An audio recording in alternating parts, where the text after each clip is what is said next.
दिलजीत को record breaking song नैना के लिए थे। सच्चाई है कि इंडियन सिंगर सालाना सिर्फ 25,000 ही कमाते हैं। कोई भी डिसएग्रीमेंट होने पर टी सीरीज आर्टिस्ट पर हमला करवा देता है। बॉलीवुड सॉन्ग्स कंसिस्टेंटली बेकार हो रहे हैं और एक रीजन है कि दिलजीत और बाकी सिंगर्स कॉन्सर्ट्स पर फोकस कर रहे हैं। सबके जुबान पर एक ही नाम है, दिलजीत और उनके कॉन्सर्ट्स। और आखिर हो भी क्यों ना, ऐसे सिंगर जिन्होंने पंजाबी म्यूजिक को ग्लोबल स्टेज पर ला दिया, बिलबोर्ड स्पेशल कवर पर फीचर हुए और सिया एड शीरन जैसे स्टार से पंजाबी बुलवा दी। स्टारडम तो ऐसे कि इस साल का मोस्ट प्लेड इंडियन सॉन्ग है नैना। इस गाने के यूट्यूब पर 125 मिलियन और स्पॉटिफाई पर 140 मिलियन स्ट्रीम्स है, जिससे गाने ने केवल स्ट्रीमिंग से ही 4 करोड़ कमा लिए हैं। लेकिन अब मैं आपको 3 सेकंड देता हूँ गेस करने के लिए कि दिलजीत को इसमें से कितने पैसे मिले होंगे। सैडली आप सब गलत हो, बिकॉज दिलजीत को इसके लिए कुछ पैसे नहीं मिले थे। इनफैक्ट सच है कि ये गाना दिलजीत बाजी का है भी नहीं। ये गाना है राज रंजोत का, जिसे आई डोंट थिंक कोई जानता भी है, और इसके मार्केटिंग राइट्स है टिप्स ऑफिशियल के पास। तो अगर दिलजीत को उनकी सिंगिंग के लिए पैसे नहीं मिल रहे तो वो कमाते कैसे हैं? क्या यही रीजन है कि वो फेमस होने से पहले शादियों में परफॉर्म करते थे और अब कॉन्सर्ट्स कर रहे हैं? सच्चाई है कि जहाँ म्यूजिक वीडियोस देख के तो लगता है कि सिंगर्स अमीरों वाली जिंदगी जीते हैं, असल में इंडियन परफॉर्मिंग राइट्स सोसाइटी के 13,000 मेंबर्स में 70% लोग साल के 25,000 से कम कमाते हैं। जी हाँ, मंथली नहीं, सालाना 25,000। तो आखिर क्या सच्चाई है इतनी ग्लैमरस दिखने वाली दुनिया की? गाने ओन कौन करता है, सिंगर्स पैसे कैसे कमाते हैं, और क्यों कॉन्सर्ट प्राइसेस इतनी महंगी है इंडिया में? जानते हैं सब अगले 10 मिनट में। सबसे पहले समझते हैं कि म्यूजिक इंडस्ट्री है कितनी बड़ी। तो out of the total media and entertainment industry, music सिर्फ इसका 6% रेवेन्यू कंट्रीब्यूट करता है, जो कि बनता है 12,000 करोड़। इसमें से 47% रेवेन्यू आता है स्पॉटिफाई और यूट्यूब जैसे स्ट्रीमिंग प्लेटफॉर्म से, और 7% आता है कॉन्सर्ट से। ये रेवेन्यू इतना कम है कि अगर हम बाहर की म्यूजिक इंडस्ट्री से कंपेयर करें तो इकलौती बैंड कोल्डप्ले ने अपने करंट टूर से 9,000 करोड़ कमा लिए हैं। मतलब इंडियन म्यूजिक इंडस्ट्री जितनी बड़ी हम सोचते हैं उतनी है नहीं। अब आते हैं कि किसी भी गाने के बनने से हमारे सुनने तक कितनी पार्टीज इन्वॉल्व होती हैं। सबसे पहले आते हैं आर्टिस्ट। हर सॉन्ग को एक लिरिसिस्ट पहले लिखेगा और कंपोजर उसके लिए म्यूजिक बनाएगा। जैसे नैना के केस में लिरिसिस्ट थे राज रंजोत और बादशाह, और कंपोजर थे राज रंजोत। लिरिक्स और म्यूजिक तैयार होने के बाद एक सिंगर ढूंढा जाता है जो उस गाने की आवाज बनता है, जो इस केस में थे दिलजीत। तो मतलब जिस सिंगर को गाने के लिए इतनी फेम मिलती है, ज्यादातर केसेस में उसने ना ही गाना लिखा होता है और ना ही उसका म्यूजिक। ये इसलिए क्योंकि हम एक्टर्स को मूवी का फेस मानते हैं और सिंगर्स को गाने का ओनर। पर असल में मूवी की स्क्रिप्ट और गाने के लिरिक्स कोई लेस नोन आदमी ने लिखी होती है। अब आर्टिस्ट के बाद आते हैं रिकॉर्ड लेबल्स। इनका काम है गाने को लाइसेंस करना, मतलब एक लीगल कॉन्ट्रैक्ट में एंटर करना, जिससे गाने को कमर्शियल पर्पस के लिए यूज कर सकते हैं। साथ ही में गानों को इंडियन परफॉर्मिंग राइट सोसाइटी के साथ लिस्ट करते हैं, जो कि इंडियन म्यूजिक की कॉपीराइट अथॉरिटी है। इससे किसी भी गाने को बेचने की पावर रिकॉर्ड लेबल्स के पास आ जाती है, जो एक तरह से इनका ओनर भी बना देते हैं। फाइनली आते हैं डिस्ट्रीब्यूटर्स, जो गाने को स्ट्रीमिंग प्लेटफॉर्म पर लिस्ट करते हैं। हम जब भी कोई गाना सुनते हैं तो उसका पूरा पैसा डिस्ट्रीब्यूटर को जाता है। इंडिया में अभी रेवेन्यू पर स्ट्रीम है 0.18 for Spotify and 0.05 for YouTube. Distributors अपना कुछ 15% कट लेकर बाकी पैसा रिकॉर्ड लेबल्स को ट्रांसफर कर देते हैं। इसी पैसे को कहते हैं रॉयल्टी।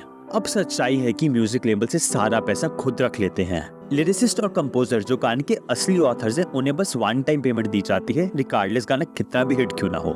इसकी सबसे दर्दनाक कहानी है अलीशा चेन्नई की, जिन्हें क्वीन ऑफ इंडियन पॉप बोला जाता था। इनके एवरग्रीन सॉन्ग कचरा रिंग, जिसने करोड़ों का रेवेन्यू जनरेट किया था, उसके लिए इन्हें सिर्फ 15,000 रुपए मिले थे। बाकी सारे पैसे उस गाने की music label Yash Raj films ने रख लिए थे। वो इससे इतना दुखी थी कि उन्होंने चेक वापस भेज दिया और मन बना लिया कि वो यश राज फिल्म्स के लिए कभी काम नहीं करेंगी। चलो, अलीशा जी तो तभी भी गाने के ऑथर थे। चीजें और खराब हो जाती है जब हम सिंगर्स की बात करें। किसी भी गाने को फाइनलाइज करने से पहले मल्टीपल सिंगर्स ट्राई किए जाते हैं, मतलब एकदम ऑडिशंस की तरह सब आकर गाना गाते हैं, और जिस सिंगर की आवाज बेस्ट फिट करे वो सॉन्ग वर्जन फाइनलाइज किया जाता है। अब नेचुरली इसमें से जिस सिंगर की आवाज रिजेक्ट होती है उसे कुछ पैसे नहीं मिलते, पर जिस सिंगर को फाइनलाइज किया जाता है उसे भी कोई पेमेंट नहीं मिलती। I don't think any singer has gotten paid to sing a song, be it Arijit Singh, be it me, be it whoever. ये करना म्यूजिक लेबल्स ये बोल के जस्टिफाई करती हैं कि वो सिंगर्स की आवाज हजारों को सुनने का और ग्रो करने का चांस दे रही है, जो कि काफी है। और यही शुरू होती है म्यूजिक लेबल्स की दादागिरी। सोनू निगम ने कहा है कि म्यूजिक इंडस्ट्री को म्यूजिक माफियाज कंट्रोल करते हैं, जो डिसाइड करते हैं कि कौन काम करेगा और कौन नहीं। यंग आर्टिस्ट को ग्रो और प्रमोट करने का लालच देकर कम पैसे में रखा जाता है, अनएथिकल कॉन्ट्रैक्ट साइन करवा के एक्सप्लॉइट करते हैं, जो कि बहुत ही शानदार तरीके से रॉकस्टार मूवी में दिखाई गई थी। इन आर्टिस्ट को इंडिपेंडेंट सॉन्ग्स गाने नहीं देते और उनके कॉन्सर्ट के पैसे भी रख लेते हैं। जैसे पहले कजरारे सॉन्ग की कहानी बताई थी, जब भी अलीशा जी कजरारे कॉन्सर्ट्स में गाती थी तो उन्हें कॉन्सर्ट का 80% पैसा यश राज फिल्म्स को देना पड़ता था, तो इसीलिए उन्होंने गाना ही छोड़ दिया। इनफैक्ट सुनिधि चौहान ने बताया है कि रिकॉर्ड लेबल्स उनका टैलेंट सप्रेस करती थी और उन्हें एक सर्टेन तरीके में गाने को बोला जाता था। तभी आप देखोगे कि रिसेंट में सिर्फ पुराने सॉन्ग से रिमिक्स आ रहे हैं। ये पुराने गाने म्यूजिक लेबल से ओन करते हैं, जिसमें बीट और हुक स्टेप डाल के ये रील्स और ट्रेंडिंग ऑडियो के लिए एकदम परफेक्ट फिट बन जाते हैं। ये करके लेबल्स के लिए पैसा कमाना आसान है as compared to promoting new talent, जिसके कारण रिसेंट में कोई एवरग्रीन बॉलीवुड गाना नहीं बन रहा है। ये सब कॉन्ट्रैक्ट्स इतने अनफेयरली रिकॉर्ड लेबल्स के फेवर में होते हैं कि अगर डिस्ट्रीब्यूटर और रिकॉर्ड लेबल के बीच में कोई डिसएग्रीमेंट हो जाए तो रिकॉर्ड लेबल सिंपली उस सॉन्ग को प्लेटफॉर्म से हटा देते हैं। और यही रीजन है कि कई बार आपका फेवरेट गाना रैंडमली स्पॉटिफाई से हटा दिया जाता है। अब ये तो क्लियर हो गया कि इस छोटी सी मार्केट में दादागिरी चलती है रिकॉर्ड लेबल्स की, तो इससे तंग आकर एमसीआई के मेंबर्स ने म्यूजिक लेबल्स के अगेंस्ट एक लड़ाई शुरू की। उनकी डिमांड थी कि म्यूजिशियंस को रॉयल्टी का कुछ पैसा मिलना चाहिए। काफी मशक्कत और प्रोटेस्ट के बाद पास हुआ इंडियन कॉपीराइट अमेंडमेंट एक्ट, ऐसा चेंज जिससे म्यूजिक लेबल्स को मैंडेटरीली रॉयल्टी का कुछ हिस्सा आर्टिस्ट को देना होगा। मतलब आर्टिस्ट को रॉयल्टी मांगनी नहीं पड़ेगी, वो उसे बाय डिफॉल्ट मिलेगी। साथ ही में आर्टिस्ट को मॉरल राइट ऑफ परफॉर्मेंस दिए गए, मतलब आर्टिस्ट को गाने के लिए क्रेडिट मिलेंगे और उनके परमिशन के बिना ये गाने को बेचा या चेंज नहीं किया जा सकता। ये एक बहुत बड़ी जीत थी और सिंगर्स को लगा कि सब ठीक हो जाएगा। आईपीआर जो है, जो भी उसमें खिटखिट पिटपिट थी, वो सब खत्म होके एक बहुत स्मूथ वर्किंग आ गई है। पर जैसे होता है, ये लॉ सिर्फ पेपर पर था, असलियत इससे बहुत दूर थी। इस लॉ के 1 साल बाद 2014 में अभय देओल एक ब्लैक आई के साथ नजर आए। पता लगा कि टी सीरीज के लोगों ने उन्हें मारा था और उनकी मूवी के 1-2 गाने होल्ड पर रख दिए थे। नहीं हूँ, बिल्कुल नहीं ठीक हूँ। मैं म्यूजिक कंपनी से मार खा के आ रहा हूँ, क्योंकि म्यूजिक कंपनी चाहती है कि मैं अपने म्यूजिशियन से, शंकर एहसान लॉय से एक क्लॉज साइन करवाऊं जो इलीगल है।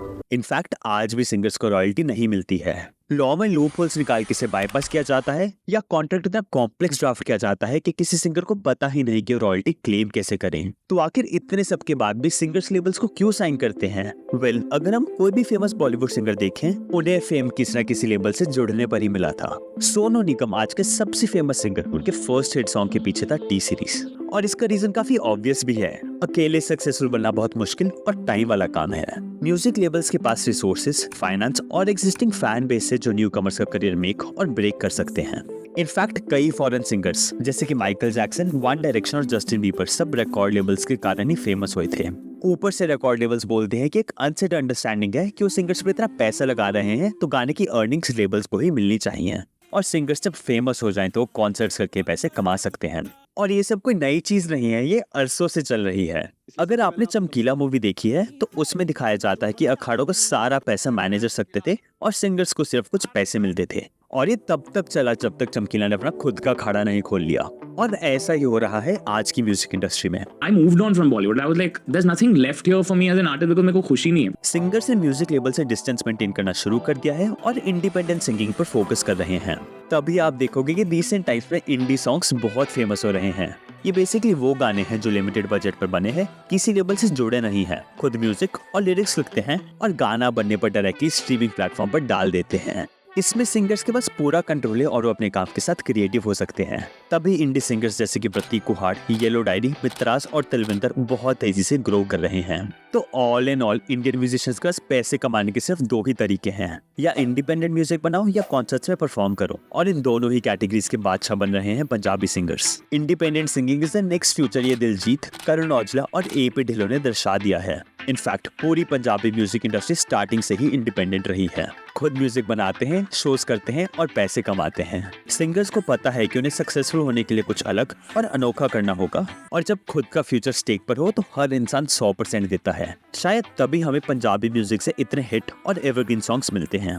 वैसे ही अगर हम कॉन्सर्ट्स की बात करें तो मेजॉरिटी सिंगर्स के लिए मेन सोर्स ऑफ इनकम है। अगर वो कॉन्सर्ट्स ना करे तो उनकी सस्टेनेंस काफी मुश्किल हो जाएगी, और इसमें भी दिलजीत ने अपना ब्रांड बना लिया है। कॉन्सर्ट्स में काफी चीजें मैटर करती हैं, परफॉर्मर का स्टाइल, उनकी vibe, choice of music, lighting और बहुत कुछ। दिलजीत ने इन सब चीजों को क्रैक करने के लिए खूब मेहनत और पैसे लगाए हैं ताकि हर इंसान का एक्सपीरियंस अनफॉरगेटेबल हो पाए। और वो हमने खर्चा भी खुला किया उसमें, मतलब जो लगा सकते थे उतना तो मतलब पता नहीं कब कमाएंगे, लगा दिया। मतलब जितना कमाएंगे सर लगा दिया। तो जहाँ कई लोग दिलजीत के हाई प्राइसेस को क्रिटिसाइज कर रहे थे, हमें ये समझना जरूरी है कि सिंगर्स का मेन सोर्स ऑफ इनकम है। ऊपर से जब तक दिलजीत अपनी टिकट महंगे नहीं बेचेंगे तब तक बाकी सिंगर्स के लिए कोई स्टैंडर्ड सेट नहीं हो पाएगा।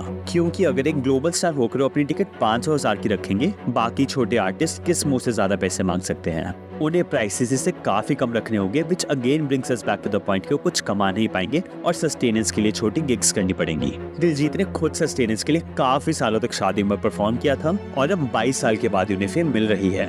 ये दर्शाता है कि अगर कोई सिंगर अच्छा परफॉर्म करे तो ओपनली ज्यादा पैसे मांग सकते हैं और लोग खुशी खुशी देंगे भी। और शायद ये पहली बार हो रहा है कि एक इंडियन आर्टिस्ट बिना किसी म्यूजिक लेबल के इंडस्ट्री डोमिनेट कर रहा है, और शायद यही रेवोल्यूशन हमारी म्यूजिक इंडस्ट्री को चाहिए भी। And this is the exact reason कि रिसेंट टाइम्स में सिंगर्स कॉन्सर्ट्स पर फोकस कर रहे हैं।